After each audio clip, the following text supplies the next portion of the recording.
Good morning. Our first reading this morning is from the book of Isaiah, chapter 49, verses 8 through 18. As you probably know, Isaiah was a prophet. He lived about 750 years before the birth of Jesus.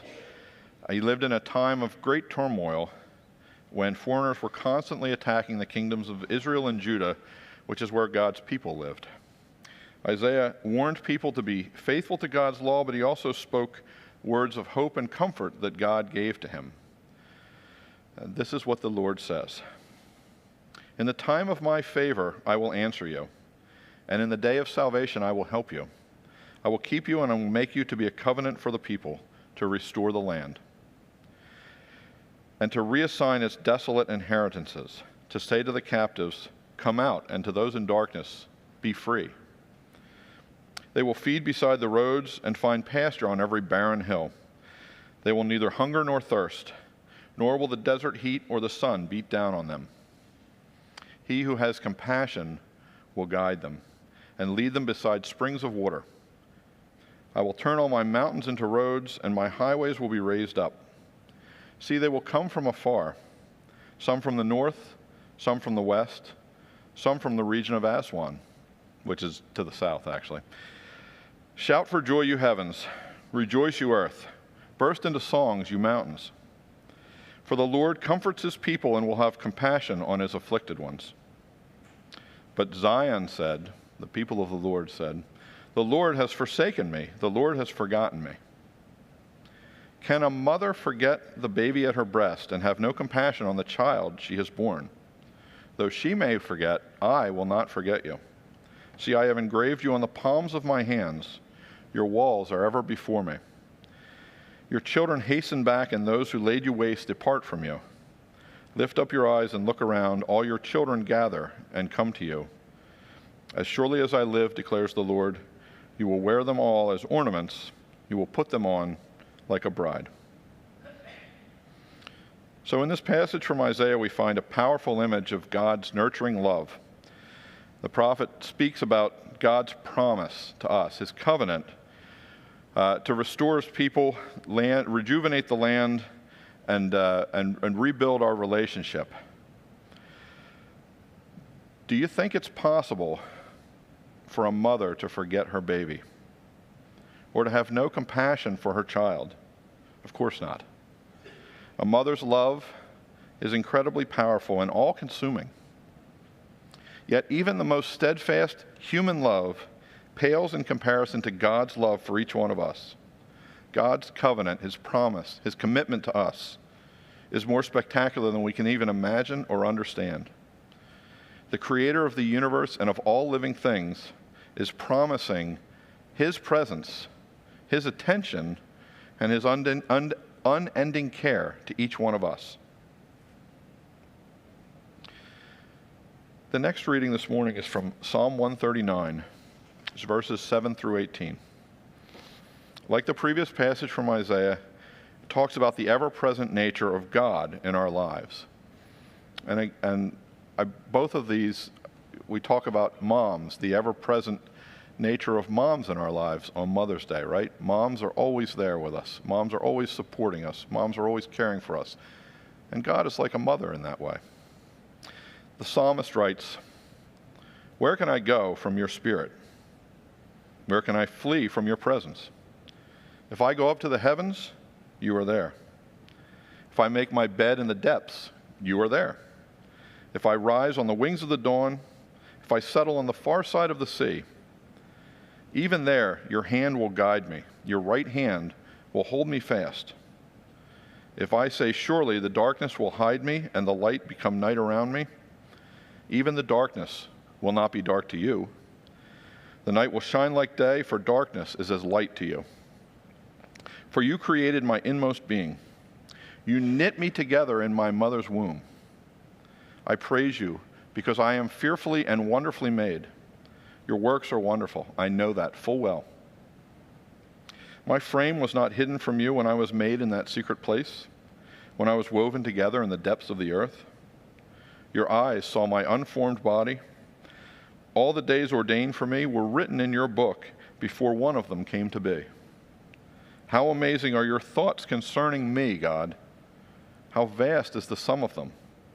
Were I to count them, they would outnumber the grains of sand. When I awake, I am still with you. How amazing are your thoughts, God! You are thinking of me, of all of the life, of all of the things in the universe. God is thinking of me. I think this psalm beautifully complements Isaiah's portrayal of God's omnipresent care. The psalmist here ponders the impossibility of escaping from God's Spirit or fleeing from His presence. The intimacy of God's knowledge and the meticulous attention He pays to our creation mirrors the mother's intimate care and knowledge of her child.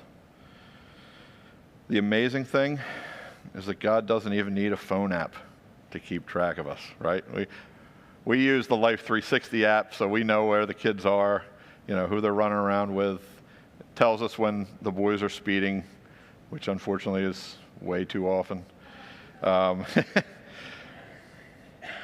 But moms, right? Mom's got to know where you are. Mom wants to know because she wants to take care of you. She wants to make sure you're safe.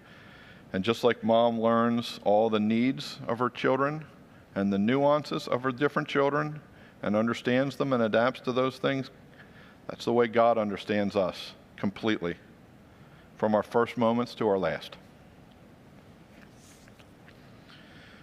For our next reading this morning, we're going to read the 13th chapter of Paul's letter to the Corinthians. So the city of Corinth was a seaport in what today is Greece, okay? It was a coastal city. Being a coastal city, that means it was a center of trade and commerce.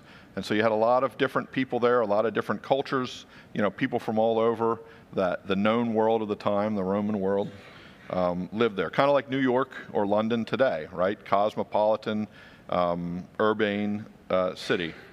Brought together a lot of people. So Paul visited this city around the year 51 AD during his second missionary journey, and he established a church there. He left after a year or so, and that church had some problems. And so he wrote this letter around 55 AD to the members of the church to try to help them through their problems and help them to understand the relationship that they were supposed to have with God. And so this is a well-known passage. In fact, a lot of you probably had this maybe as the second reading during your wedding services. So I think you'll be familiar as I read it. And Paul writes, "If I speak in the tongues of men or of angels, but do not have love, I am only a resounding gong or a clanging cymbal. If I have the gift of prophecy and can fathom all mysteries and all knowledge, and if I have a faith that can move mountains, but do not have love, I am nothing. If I give all I possess to the poor and give over my body to hardship that I may boast, but do not have love, I gain nothing. Love is patient, love is kind. It does not envy, it does not boast, it is not proud. It does not dishonor others, it is not self-seeking, it is not easily angered, it keeps no record of wrongs. Love does not delight in evil, but rejoices with the truth. It always protects, always trusts, always hopes, always perseveres. Love never fails. Where there are prophecies, they will cease. Where there are tongues, they will be stilled. Where there is knowledge, it will pass away. For we know in part and we prophesy in part.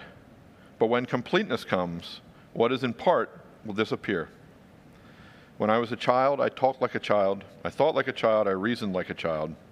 When I became a man, I put the ways of childhood behind me. For now we see only a reflection as in a mirror. Then we shall see face to face. Now I know in part. Then I shall know fully, even as I am fully known. And now these three remain, faith, hope, and love. But the greatest of these is love." So that's a famous passage, right? Again, very popular for wedding services. But I want you to think about it, not in the terms of a wedding and romantic love, but let's think about it in terms of a mother's love for a child. In fact, you could replace, if we take that verses 4 through 7 and we change the word love and we use mom instead, I think it's a character. It's going to sum up, most of our experiences with moms and mom figures and aunts and grandmothers on their, when they're on their best days, right? Mom is patient. Mom is kind. Mom does not envy. Mom is not self-seeking. Mom is not easily angered. Mom rejoices with the truth. Mom always protects, always trusts, always hopes, always perseveres. In this passage, Paul's providing a checklist against which no human love can perfectly measure, right? We can never live up perfectly to the standard of God's love. It reflects an ideal to which all forms of love, including a mother's love, aspire. At their best, mothers embody this scriptural definition of love. They're patient, kind, enduring hardships and problems, believing always in their children, and hoping for their success. A mother's love never fails, just like God's love. It is this enduring nature of love that nurtures not just families, but communities and entire societies.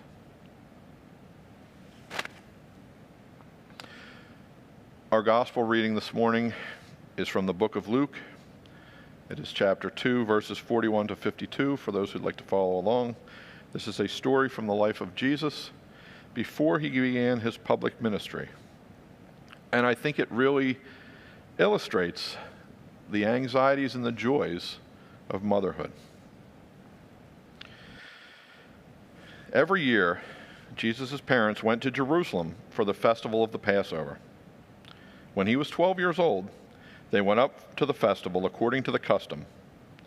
After the festival was over, while his parents were returning home, the boy Jesus stayed behind in Jerusalem, but they were unaware of it. Thinking he was in their company, they traveled on for a day. Then they began looking for him among their relatives and friends. When they did not find him, they went back to Jerusalem to look for him. After 3 days, they found him in the temple courts, sitting among the teachers, listening to them and asking them questions. Everyone who heard him was amazed at his understanding and his answers. When his parents saw him, they were astonished. His mother said to him, "Son, why have you treated us like this? Your father and I have been anxiously searching for you." "Why were you searching for me?" he asked. "Didn't you know I had to be about my father's business?" But they did not understand what he was saying to them. Then he went down to Nazareth with them and was obedient to them. But his mother treasured all these things in her heart, and Jesus grew in wisdom and stature and in favor with God and man. So, my first thought in reflecting on this story is that Linnell, with her mom ingenuity, would never have allowed this to happen. Because what she'd have done is made orange-colored togas for all of us to wear. And that way, you can spot somebody if you get separated really easily. I mean, that worked for us. We took the kids to Disney. We never lost anybody. We took them up to New York City at Christmas time, wear the same color shirts, Philadelphia, Baltimore, family trips. We always kept track of them. I mean, those places all have to be more crowded than Jerusalem, even at Passover time, right? So, according to Luke, the Passover trip to Jerusalem was an annual event for Jesus' family. So for safety, they would travel from Nazareth, about 90 miles. They would travel from Nazareth with a large group that included many family members and friends. So it's probably about a week-long trip to get there. I'm sure that when Jesus was a child, this was an exciting trip, right? You get the opportunity to be exposed to new things. You're visiting the big city, right? He's coming from a fishing village. You get exposed to new people, meet new kids, try new foods, learn new things, explore streets that are unknown to you. It's a big adventure. Here's something to understand about this passage, though, right? We think Jesus is 12 years old. And so for us, a 12-year-old is a 6th grader, right? Maybe a 7th grader, okay? In Jesus' time, a 12-year-old was pretty close to an adult. At this point, he's probably more like a high school senior than he is a sixth grader. He is almost certainly working with his father, taking on more responsibility. He's at that pivot point between adolescence and adulthood. So Mary and Joseph, they're on this religious festival. They've got a lot of family and friends with them. It's a big, exciting time for everybody, right? They get distracted. It's an exciting trip. There are a lot of demands on their time, no doubt, and they make some assumptions that lead to trouble. They assume that Jesus is somewhere in the group when they turn around and they head for home. But they don't follow up on it. They don't check to make sure. They didn't put him in the orange toga. When they realize their mistake, they are in a panic. And imagine that, moms. If you left track of your, left a child behind somewhere, how would you feel, right? We're in a panic. They rush back to Jerusalem to look for Jesus, and the Bible says they spend 3 days looking for him. Luke says that they were anxiously searching for Jesus. So again, imagine the emotions, right? They're anxious, they're afraid for his safety maybe, but they're also probably angry with themselves, right? Because they didn't do their job. They had not protected him. They allowed him to be left behind. They didn't keep him safe. So there's all kinds of tension, right? When you're a mom, you've got it all that pressure on you. Excuse me. So I think that's what makes this story so poignant. Motherhood is perhaps simultaneously the greatest and the hardest thing. Kids bring you so much joy, and they bring you so much stress. And moms, at least the ones I know, are constantly doubting themselves. And they're afraid that they're not good enough. They're afraid that they're not doing a good enough job. And yet they persevere. The enormous pressure of motherhood can bring out the best and the worst in people. And it can turn even the happiest and friendliest people into irritable and angry moms. Right? Jesus' mother, Mary, she's a young mom. She might have only been 12 or 13 or 14 years old when Jesus was born. She's probably only about 25 years old in this story, okay? And she's feeling all those pressures, just like we feel today, just like you feel today as moms. Even though God chose Mary to be the mother of his son, she is a human, and she struggles with all the things that moms struggle with today. Jesus is her first child. And even though he's nearly an adult, he's at that pivot point of adulthood, it's tough to be able to let go of the baby, right? As parents, we know it's important, vitally important, to teach our children to be self-reliant, to become adults who can function and contribute in society. But part of the struggle, perhaps the hardest part, is that we also want them to remain our little children. We want them to depend on us. We want them to do what we tell them, to go where we want them to go, and to act the way that we think is best for them. We want our children to fit within our perceptions and our expectations. And Jesus is not following expectations in this story. As usual, Jesus does the unexpected. See, he already knows what his purpose in life is. I have to be about my Father's business, he tells his parents. He knows who God is, because he grew up in a family that was so observant that they made a trip to Jerusalem for the Passover every year. They went to the worship services. They were engaged and involved in religious life, right? He got the training from his mother in worship, and that was the foundation. She prepared him for the life that he was going to go out and do, and the work that he was going to go out and do. God chose well. When Luke says that Jesus was sitting among the teachers, that doesn't mean that it was like he was in there just sort of asking them questions. If he's sitting typically a student would in the synagogue or in the temple, they would be standing and the teachers would be sitting, and the teachers would be asking the student questions, and the student would be answering their questions. They've accepted Jesus as an equal. He's sitting with the teachers, and he's asking them the questions, right? He's one of them in the terms of the discussion and the conversation on the scriptures, right? The hardest part of the story, Mary's got to accept that her baby is not her baby anymore, that he is becoming his own person, right? She has to accept the complexity of her child growing up. She has to let him go to become the person that he is meant to become. So motherhood carries a lot of joy, but it also brings a lot of sorrow. Moms seem to vividly feel all the pain that their children experience, whether it's an adolescent broken bone or a teenage broken heart, and moms will do whatever they can to fix things that are broken. And again, in that way, a mother's love is like the persistent and all-encompassing love of God. So today, to all you moms, I want to say thank you. The 10 Commandments tell Christians to honor your mother, and that's what Mother's Day is about.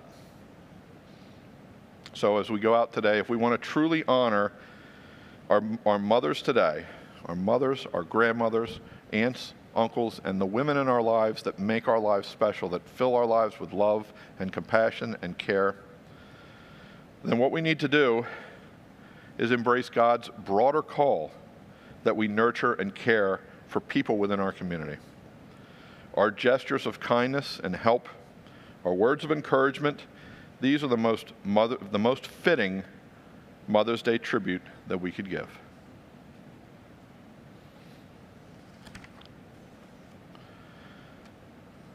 Thank you.